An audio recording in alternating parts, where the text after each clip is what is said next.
Cyberpunk is an amazing game.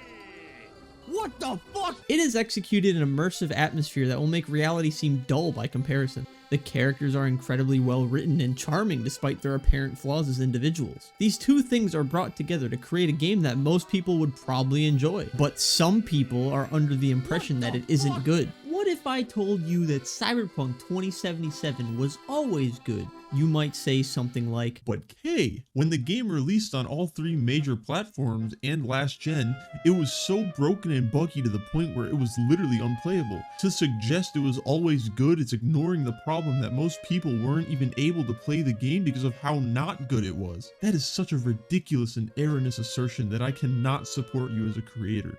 This means I will not be liking the video, nor subscribing, and definitely not turning on post notifications. I hate you! I fucking hate you! I have no argument against that, because you're actually right, but still, fuck you. The game wasn't always good, however, it was always cool. I'll show you guys just how cool this game is. I challenge myself to beat the secret ending on the hardest difficulty and make a fist build so that I can fist everyone. Oh, don't say that, what the fuck? We're gonna pick things up right at the end of last video when some guy I don't even remember just starts freaking dying next to me, and I stayed quiet because it was really awkward and I'm not really good at making important social decisions, so I left his body in the car while I go get shot in the head.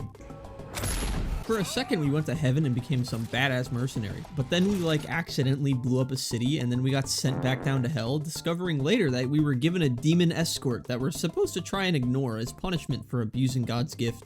I tried taking my happy pills, but the demon took them away from me and tells me to go die and then slaps me. Do you really think that you will escape God's judgment for your sins? And thus began V's journey of repentance. To be forgiven, we need to find this girl who knew our demon when he was alive. A mortal friend of a demon, not suspicious at all. And the guy we're looking for is named Hellman? I'm sorry, this joke sucks. I will not be continuing it. I need money before I can ask Rogue for help, so I talked to Judy about Evelyn, even though she told me to fuck off and stop talking about her earlier. Why? So you can make her your scapegoat for your train wreck of a heist? Yeah, she was literally our insider who gave us all our information about the heist. Looks like we're all in this piss pot together.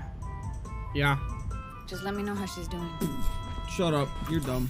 This guy was a cop whose friend got killed, and his other cop buddies wanted me to talk to him about it because he's pretty upset. I am the least qualified person to talk to him about death, considering I was shot in the head not too long ago, and I don't even know if my brain is capable of processing grief at this point. So I probably said nothing of value, and he was just agreeing with me to be nice. But I guess we'll check up on him in a couple of days to see how well of a job V did at being a therapist. The game never gave me my car back because I had to go pick it up, but when I finally decided to go get it, this happened. What the fuck? Then I was locked out of it, so now I'm either forced to walk everywhere or I have to steal cars. Then my Team Liquid sponsor started talking to me, saying I have to meet up with this guy who works for that company I was stealing from. And immediately this meeting doesn't look like it's gonna go well. Just look at the absolute disregard this man has for my vehicle. What the fuck? Johnny is just acting like we're friends now, but that's okay. Because the amount of unconscious trust I put in others and benevolence I have makes it impossible for me to tell if I'm being manipulated or not. You have like a fucking knife on your elbow and it's very close. It's actually in your leg. We're looking for this girl named Evelyn. She was the one who gave us all the information to steal the chip that's in my head, so we need to find her to see if she knows anything about how to get it out.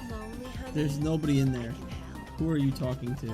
We made our way to this guy named Fingers, who tells us that he basically just sold her to some psychopaths because buying and selling people is normal in this universe. See, I told you this game was cool. The kidnap and torture POV gave us context clues, such as pizza boxes and coffee to determine the location of the kidnapping, with the reason being, this pizza place sucks ass, nobody would go out of their way to get any unless they were close to one. At least I think that was the reason, because they started talking over each other and my head was gonna explode if I kept trying to pay attention. Judy made me fight all the people by myself up until I got to the basement, which only then did she decide to follow me down, just casually ignoring all the enemies that instantly killed me like it was nothing just a few minutes ago. If I had known she was using anti-aim, I wouldn't have agreed to go on this mission. I don't associate with cheaters or people who expect me to do everything when they are just as, if not more, capable. I am tired of being used and then thrown out like trash when I no longer benefit someone. If you are also being exploited by others and then tossed aside like garbage, hit this button under the video. Found the girl and she don't look too good, but at least V looks pretty sick. Then V demonstrates her lack of social awareness when interacting with someone who has just been traumatized. He's gonna like push away. Yes. What the fuck? Well, now, look at you. What the fuck do you think was gonna happen? Dude, read the fucking room, V. I hope this also isn't an indication on how well she did talking to that other guy from earlier. After giving Rove money for help, she tells us to get help from Panam, and she's just a bundle of joy. Ew. Ew. Bruh. You're gonna lie down on this? Okay. If you insist. Name's V. Thanks for the intel. Things flow differently out here. Keep your head on. After running some errands, she whips out the javelin from Call of Duty and takes down this flying thingy. Some of her friends got captured trying to help the survivors, not knowing that they're rich and don't want to be anywhere around poor people. I showed no concern for the life of her friends, living or dead, and was trying to loot the area while she was grieving in the background. Panam, look, I found a stapler.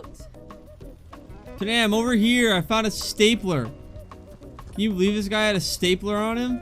But we finally got Hellman, and the dude talks so much sciencey nonsense, I'm starting to believe this game isn't about my quest for salvation at all. He told me there's nothing I can do to stop the chip from killing me, and he'd know best since he made it. That makes the whole getting Panam's friend killed thing a little awkward since I'm gonna die anyway. Knowing that death is closing in on me, I've become increasingly more unhinged. I'm gonna kill both of you. I started impulse buying things, such as entirely new arms to make me punch like a truck, and even attempted to murder a detective. But seeing his resilience and how little he cared about me killing 2 people behind him made me realize that no matter how hard I try to stand out, make a difference, and have an impact, some people would rather die than give a fuck. Once again, I resort to violence to properly vent my insurmountable frustration over the cruel indifference of the universe. Getting over it took some time, but discovering the ability to double jump really helps. You would think having the ability to get to places you normally couldn't would be awesome, but it made me realize that although I am capable of getting to these places, there's nothing to actually do with them. Normally I wouldn't be able to get to these areas, so I'd never know what's up there. But now I can, and there's always nothing. But I check anyway, since I don't know I'm going to find nothing when looking at places with nothing in them, because if I don't check, then I don't know if it's not nothing. This has essentially created Schrodinger's secret areas. No, no. I ate 2 at once? Dude, I could 100% jump on the floor. Come on. With my double jump. Watch this shit.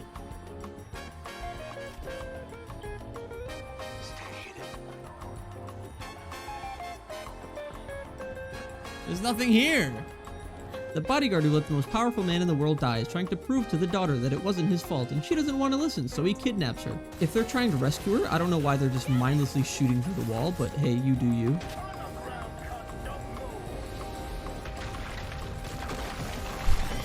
This obviously didn't go well, but hey, it's actually one of the only points in the game where my double jump has had an effect on the story. They put this giant pile of trash in the game to represent launch day, and the way that they tell you there's nothing here yet is actually a metaphor for how most players had to stop playing and wait a year before they could come back. This guy makes a very good logical argument using facts and evidence to prove that I'm being betrayed by the people I'm working for, but I killed him anyway because he looks like he has more money than me and my parents had me for tax benefits.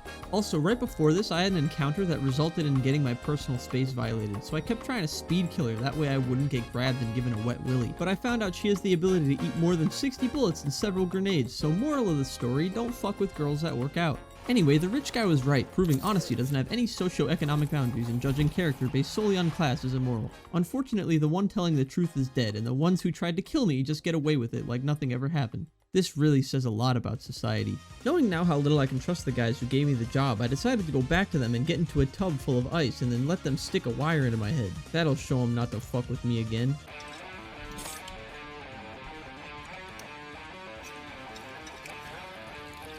That looks like shit. At least with their help, we learned that Johnny is a much nicer guy than we thought. The only reason he attacked Arasaka and bombed an entire city was because they kidnapped his girlfriend and then technically killed her. A very sensible reaction.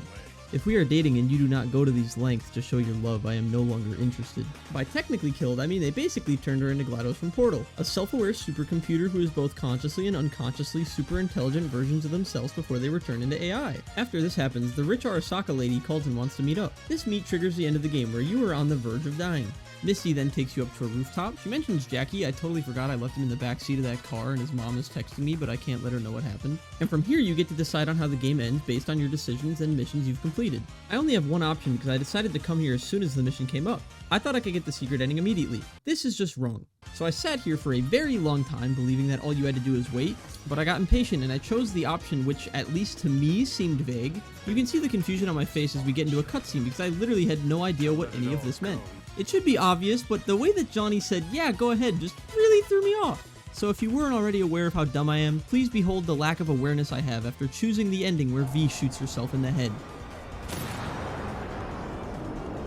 There's no way! There's no way! What the fuck? There's no way! This obviously wasn't the ending I wanted, so you already know there's gonna be a part 3. Well, I'm not making that mistake again. This shotgun's been passed down from generation to generation. What the fuck?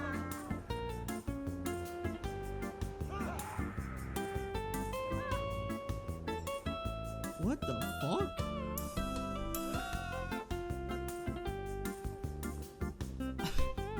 What the fuck did I just witness?